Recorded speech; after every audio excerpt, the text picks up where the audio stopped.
Welcome to Critical Blues Reviews. I'm your host, Critical, and tonight I actually was supposed to be doing a different film.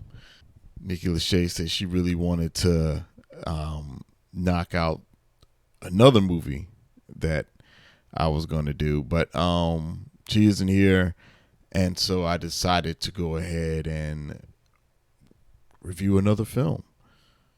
So let's go ahead and get into it. The last film I did was Black Panther, Wakanda Forever. We're going to keep it Marvel. So this film, I'm going to review. Oh, and happy holidays, everyone.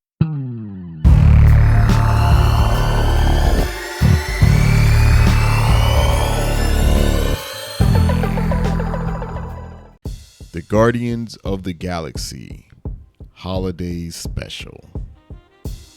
Now, the director for this film, you have James Gunn. You might have seen his work with Movie 43. Movie 43, that was pretty good. Shout out to Nikki Lachey. She actually turned me on to Movies 43. I thought it was going to be one of those cheesy type movies, but it was actually pretty good. Better than I thought it was going to be.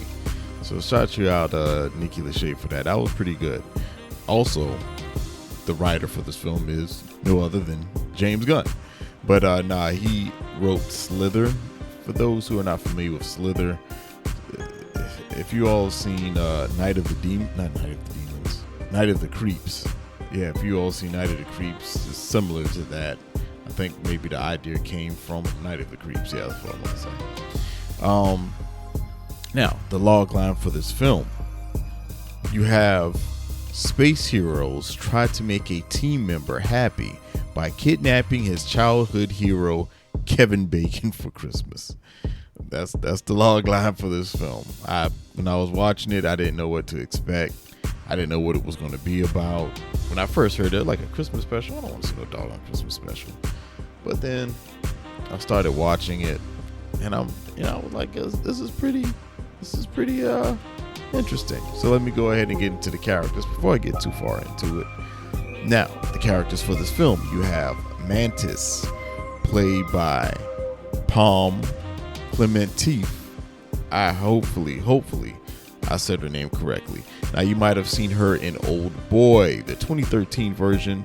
It was the Spike Lee version, not the Korean version of this film. You also have Drax, played by Dave Bautista. Now, I know Dave from watching wrestling, but a few of you might know Dave from the films. I think it's pretty cool when wrestlers transition into acting, because basically acting in the ring is like wrestling is like live plays, like physical live plays, basically. So you might have seen Dave Bautista on Blade Runner 2049. You have Kraglin, played by Sean Gunn. You might have seen his work in The Suicide Squad, which was also directed by his brother, James Gunn. And you have Peter Quill, played by Chris Pratt. You might have seen his work in Parks and Recreation. Now, why should you watch this film? Let me tell you a couple of reasons why.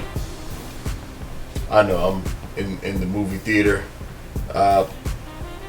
Helen is in the back. Oh, there we go, Helen. Yeah, Helen is in the back here, and what's going on, Helen? Nick Lachey told us that she was going to be here, so Helen came, paid her admission. I paid my admission. But hey, let's get back to it. Why should you watch this film?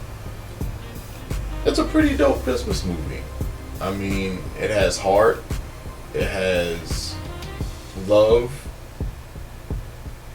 It has lessons. It's all about coming together as a family. You know what I'm saying? That's what most Christmases are, and that's how my family, one of the things that my family, how they celebrate, these holidays, and especially Christmas. It's coming together and doing nice things for one another. And that was always a beautiful thing growing up. I definitely like the Drax and Mantis storyline. Their teamwork was fun. They made like they were good villains, you know what I'm saying? Because they were tearing shit up. Kidnapping, as Star-Lord said, human trafficking. Kevin Bacon throughout space. Also, it was beautiful and comically written, and this story is about friends, family, and Christmas. Can't beat that. Kevin Bacon could sing. I didn't know that. I didn't know Kevin Bacon could sing. Maybe I missed something in one of his previous films. I didn't know that. That was pretty interesting to me. I can't wait for GOG 3, Guardians of the Galaxy 3, that GOG. I ain't gonna say it to be funny. That doesn't sound too pause. But yeah, the GOG. Say it like that. The GOG 3. You know what I'm saying? I can't wait for that. Guardians of the Galaxy 3. This really got me hyped for it. Gaining family. I think that was dope as well. Like any stories about brothers and sisters, you know. I lost my younger sister, so you know any of those stories, I really do enjoy those, dealing with the siblings in films and series. You know, how everybody has each other's back. I think that's pretty dope. But this is probably one of the best Christmas stories in a while. I don't know any later Christmas stories that have come out where I was just like, oh, this is just amazing, or this is a good Christmas story. I mean, I only have 5. I don't know if this makes the list. The music was pretty cool. I like the fact they're rebuilding nowhere. And they use DC references. I don't know if they've done that before. Of course, James Gunn has a pretty big position over at DC, so, and DC does it all the time. Flash always talks about other Marvel characters and stuff like that. You know, it's like comic books when you're in their world, and you know what I mean. So that's pretty interesting. Dislikes for this film. I wish this was a normal series. I think that would be pretty cool if this was a series where we get to watch each individual character and what they go through and how they interact around with the world around them. I think that would be pretty cool. I don't understand why Star-Lord was hating on the music. Like, the music was pretty cool, and you're talking about a bunch of aliens that got wind of music, you know, through the grapevine and actually sat down and practiced your Earth music. You know what I'm saying? Practice Earth music. And it sounded pretty decent. They probably, you know, they got the rules of Christmas, you know, they got that wrong. They were just making up shit from my understanding. But, you know, I didn't understand why Peter Quill was just so nonchalant, like whatever. Like they really did a good job, you know. I know he made a comment when he started spinning his hand around and stuff, but you know. Dude, calm down. I'm not gonna hurt you. That's a talking raccoon. I'll kill you. Don't ever call me that. The fact that Rocket still hasn't met a raccoon yet, like this was like the only time we probably would have gotten Rocket to meet a raccoon would be in this film, because I don't see Guardians going back to Earth anytime soon. It was strange that no superheroes appeared after Drax and Mantis's destruction, you know, of that neighborhood, of Hollywood. Not of Hollywood like that they destroyed Hollywood, but you know, the neighborhood that's in Hollywood. Well, I don't know the name of that neighborhood. Now, what do I compare this film to? I compare this film to Critters. Remember the 2 aliens, not the actual critters, but the 2 aliens that call the critters Krites. You know, they would morph their faces to look like the humans or whatever the case, and they were trying to understand the human ways, I believe, if I'm not mistaken. I haven't seen Critters in decades. Just being new to the planet and understanding you know, that environment. I definitely would say Critters in that aspect. And also Santa Claus Conquers the Martians. I think that's where the idea came from for this film. It's a 1964 film. It's an American sci-fi comedy. Plus they had part of that film inside, like in the movie. I think Kevin Bacon was watching Santa Claus Conquers the Martians.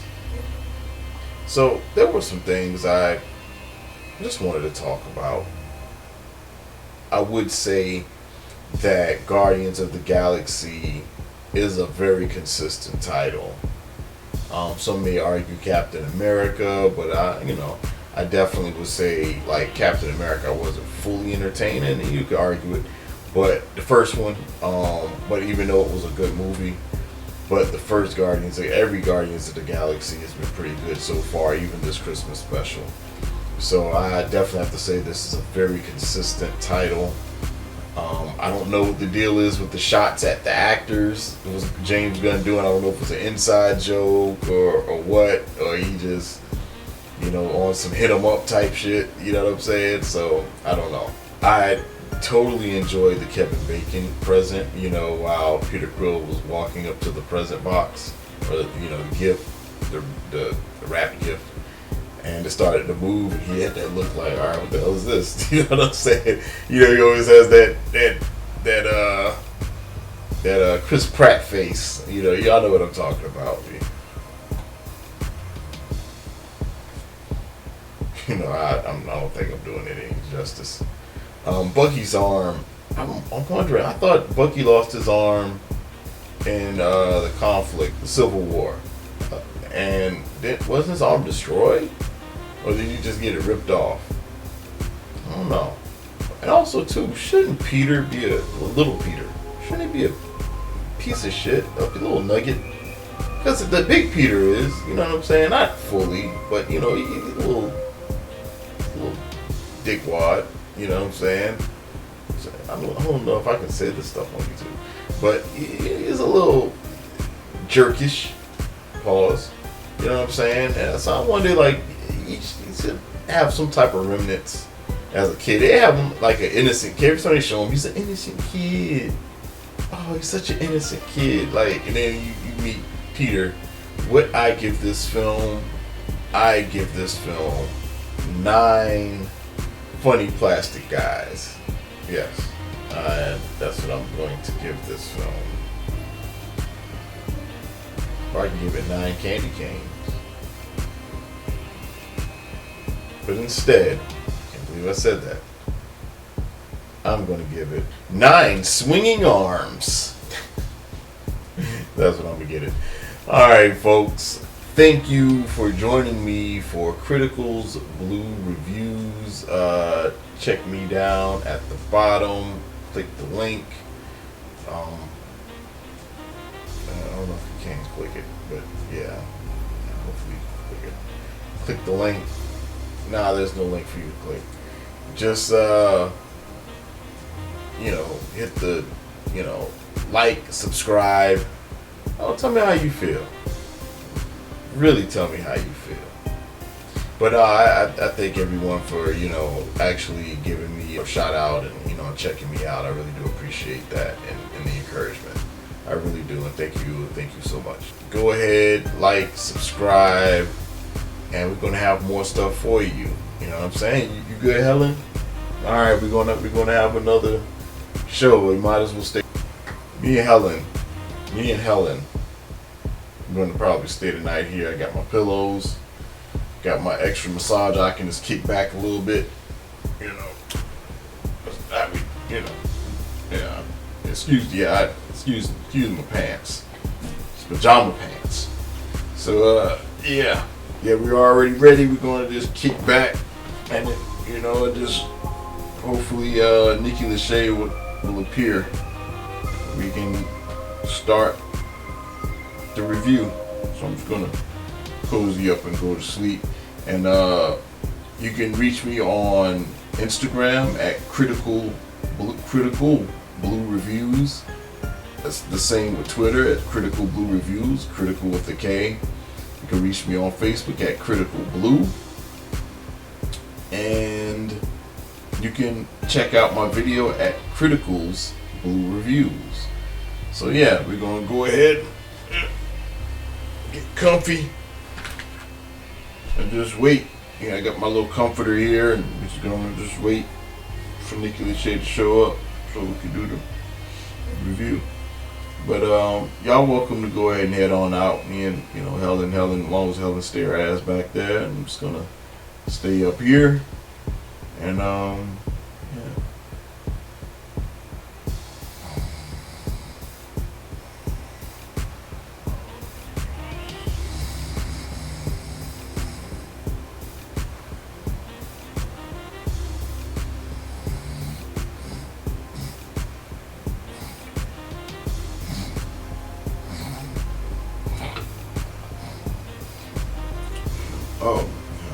Oh, y'all have a good night. All right.